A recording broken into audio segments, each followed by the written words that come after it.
हिंदी राष्ट्रभाषा अधिनियम क्या है? हिंदी राष्ट्रभाषा अधिनियम लागू किए बिना विकसित भारत का सपना कभी पूरा नहीं हो सकता। संसार का कोई भी विकसित देश अपने नागरिकों को विदेशी भाषा में शिक्षा नहीं देता, किंतु भारत में ऐसा हो रहा है। जापान में जापानी भाषा चलती है, चीन में चीनी, जर्मनी में जर्मन, रूस में रशियन, पुर्तगाल में पोर्तुगीज, स्वीडन में स्वीडिश, नॉर्वे में नॉर्वेजियन आदि। इन देशों का सारा काम इनकी अपनी मातृभाषा में होती है, अर्थात पहली कक्षा से अंतिम कक्षा या सबसे उच्चतम शिक्षा जैसे अभियांत्रिकी, चिकित्सा, ये सब उनकी मातृभाषा में पढ़ाया जाता है, अंग्रेजी भाषा में नहीं पढ़ाया जाता। कोई भी देश जब स्वतंत्रता से स्वतंत्रता की ओर आता है तब वह सबसे पहला काम अपनी मातृभाषा को राष्ट्रभाषा बनाकर करता है। भारत में ऐसा नहीं हुआ। आज हमें इस पाप को समाप्त करना ही पड़ेगा। बिना हिंदी भाषा को स्थापित किए भारत का संपूर्ण विकास असंभव है। अतः हम हिंदी राष्ट्रभाषा अधिनियम लागू करवाकर भारत को पुनः विश्व की सबसे बड़ी महाशक्ति बनाना चाहते हैं। हिंदी राष्ट्रभाषा अधिनियम में क्या क्या प्रावधान होंगे, ये हम आपको बताने जा रहे हैं। पहला, भारत के सभी नागरिकों को राष्ट्रभाषा हिंदी अनिवार्य रूप से सिखाया जाएगा। जो लोग पढ़ाई छोड़ दिए हों और उन्हें हिंदी नहीं आती, ऐसे सभी नागरिकों को उनके पंचायत में ही हिंदी सिखाई जाएगी। कोई तमिलनाडु में रहता हो या केरल, तेलंगाना, कर्नाटक, पश्चिम बंगाल या पंजाब में, सबको हिंदी भाषा पढ़ना, बोलना, समझना, लिखना आना ही चाहिए। कम से कम बोलना और समझना आना ही चाहिए। एक विशेष हिंदी भाषा परीक्षा सभी नागरिकों को देना पड़ेगा। परीक्षा में उत्तीर्ण होने पर उनको हिंदी प्रमाण पत्र दिया जाएगा। बिना हिंदी प्रमाण पत्र के किसी भी भारतीय को सरकारी नौकरी नहीं दी जाएगी। उनको पासपोर्ट, चालन अनुज्ञप्ति अर्थात ड्राइविंग लाइसेंस आदि बनवाने का अधिकार नहीं मिल पाएगा। हिंदी प्रमाण पत्र मिलने का अर्थ है कि उस व्यक्ति को हिंदी भाषा का न्यूनतम ज्ञान मिल गया है, अर्थात उस व्यक्ति को हिंदी पढ़ना, बोलना और हिंदी में बोल रहे व्यक्ति की बात को समझना आना चाहिए। दूसरा, भारत के सभी विद्यालयों, गुरुकुलों में हिंदी विषय पहली कक्षा से पढ़ाया जाएगा। पढ़ाई का माध्यम राष्ट्रभाषा हिंदी या अन्य भारतीय भाषा जैसे तमिल, मलयालम, पंजाबी, बंगाली, तेलुगु, मराठी, गुजराती, असमिया आदि होगी। अंग्रेजी माध्यम या इंग्लिश मीडियम से किसी भी विद्यालय में नहीं पढ़ाया जाएगा। अंग्रेजी माध्यम से पढ़ाने वाले विद्यालय के स्वामी को 10 वर्ष के कारावास का दंड दिया जाएगा, अर्थात अंग्रेजी माध्यम के विद्यालयों, महाविद्यालयों, विश्वविद्यालयों व अन्य सभी शिक्षण संस्थानों को पूरी तरह प्रतिबंधित किया जाएगा। चिकित्सा, अभियांत्रिकी, प्रबंधन आदि सभी उच्च शिक्षा राष्ट्रभाषा हिंदी या अन्य भारतीय भाषा में दी जाएगी। जो लोग ब्रिटेन, अमेरिका आदि से व्यापार करना चाहते हैं या जिनको अंग्रेजी एक भाषा के रूप में सीखना हो, उनके लिए भारत के सभी जिलों में एक विदेशी भाषा संस्थान खुलेंगे। इसमें अंग्रेजी, चीनी, जापानी आदि भाषाएं सीख सकते हैं। तीसरा, हिंदी भारत की राष्ट्रभाषा है, अतः इसका सम्मान सभी को करना चाहिए। जो भी हिंदी राष्ट्रभाषा का अपमान करता है उसे 15 वर्ष के कारावास का दंड दिया जाएगा। चौथा, जिला न्यायालय, उच्च न्यायालय, उच्चतम न्यायालय व अन्य सभी विशेष न्यायालयों में बहस व निर्णय हिंदी व अन्य भारतीय भाषा में होंगे। न्यायाधीशों व अधिवक्ताओं को हिंदी भाषा का पूरा ज्ञान होना चाहिए। अंग्रेजी भाषा में निर्णय व बहस नहीं होगी। ऐसा करने वाले न्यायाधीशों, अधिवक्ताओं को 15 वर्ष के कारावास का दंड मिलेगा।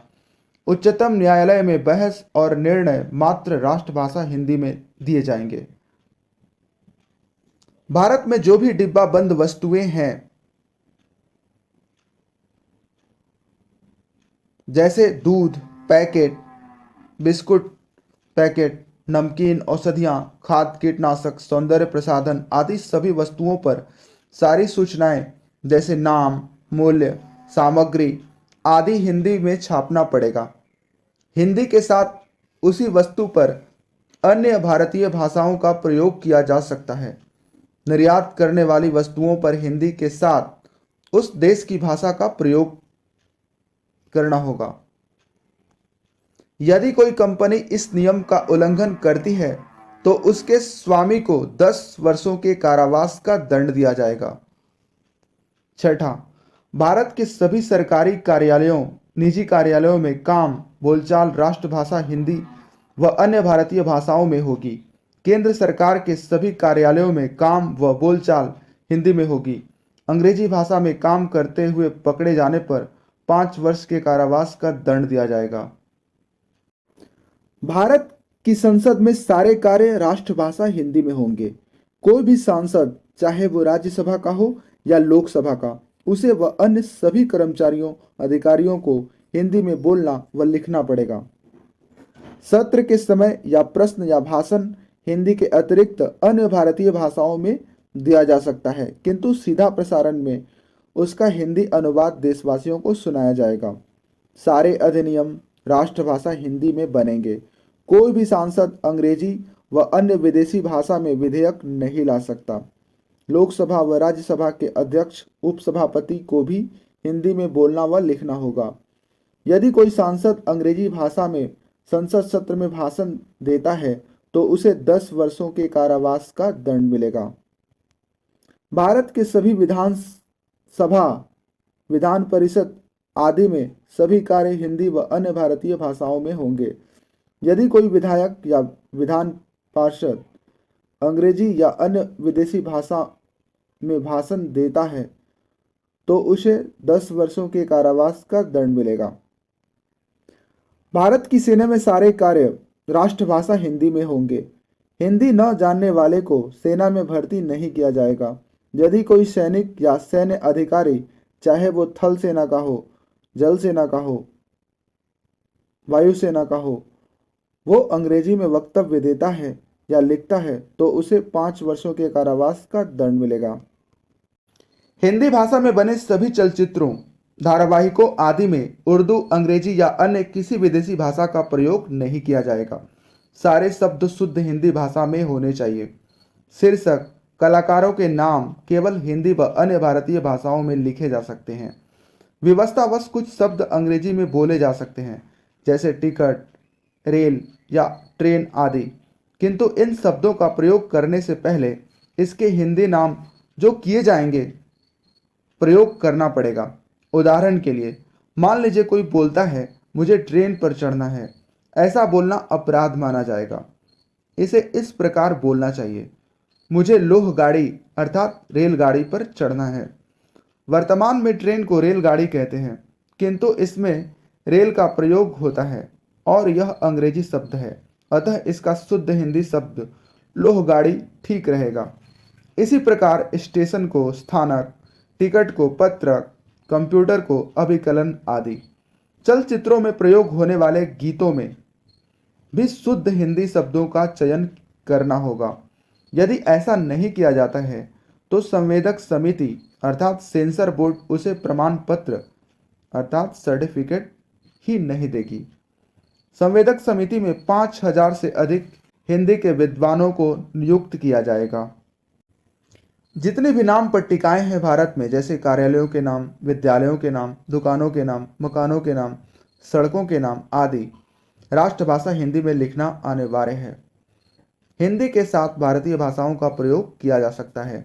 यदि कोई निजी रूप से अपने दुकानों, मकानों व अन्य स्थानों पर नाम पट्टी लगाना चाहते हैं हिंदी के साथ अंग्रेजी भाषा में विदेशी पर्यटकों के लिए, तो सरकार ऐसे लोगों से 10,000 रुपये प्रति वर्ष कर लेगी। सरकारी स्तर पर भी कहीं कहीं विदेशी भाषा का प्रयोग किया जाएगा, जैसे हिंदी के साथ अंग्रेजी, चीनी, जर्मन, रशियन, बांग्ला आदि में लिखा जाएगा। 11वां, सभी वैज्ञानिक संस्थाओं, इसरो, DRDO आदि में सभी वैज्ञानिक शोध राष्ट्रभाषा हिंदी व अन्य भारतीय भाषाओं में होगा। सारे शब्दों का हिंदी नामकरण किया जाएगा। नियम उल्लंघन करने पर 5 वर्षों के कारावास का दंड किया जाएगा। 12वां, भारत सरकार में अलग से एक राष्ट्रभाषा हिंदी मंत्रालय की स्थापना की जाएगी। ये राष्ट्रभाषा हिंदी मंत्रालय का काम होगा भारत के सभी विभागों, सभी स्थानों, सभी कार्यालयों आदि में राष्ट्रभाषा हिंदी का प्रयोग करवाना। एक हिंदी पुस्तक विभाग इसके मंत्रालय के अधीन स्थापित की जाएगी। इस विभाग का काम होगा संसार भर के सारे महत्वपूर्ण पुस्तकों का शुद्ध हिंदी में अनुवाद करके छापना। यदि इस हिंदी राष्ट्रभाषा अधिनियम को कठोरता से लागू कर दिया जाएगा तो निश्चित रूप से भारत 20 गुना तीव्रता से विकास करेगा। विश्व भर के सारे विकसित देश इसी तरह के अधिनियम बनाकर आज विकसित माने जाते हैं, जैसे चीन, Japan, Germany, France, Sweden, Norway, रूस आदि। अतः हमें अंग्रेजी की परतंत्रता से बाहर आना ही पड़ेगा। भारत में सबसे बड़ा आंदोलन हिंदी को राष्ट्रभाषा बनाने व उसे स्थापित करवाने का होना चाहिए, किंतु दुर्भाग्य से ऐसा कुछ नहीं हो रहा है। तो आइए हम सब मिलकर हिंदी को भारत की राष्ट्रभाषा ही नहीं, उसे विश्व भाषा का दर्जा दिलाने के लिए पूरी शक्ति लगाएं। वंदे मातरम। जय श्री राम।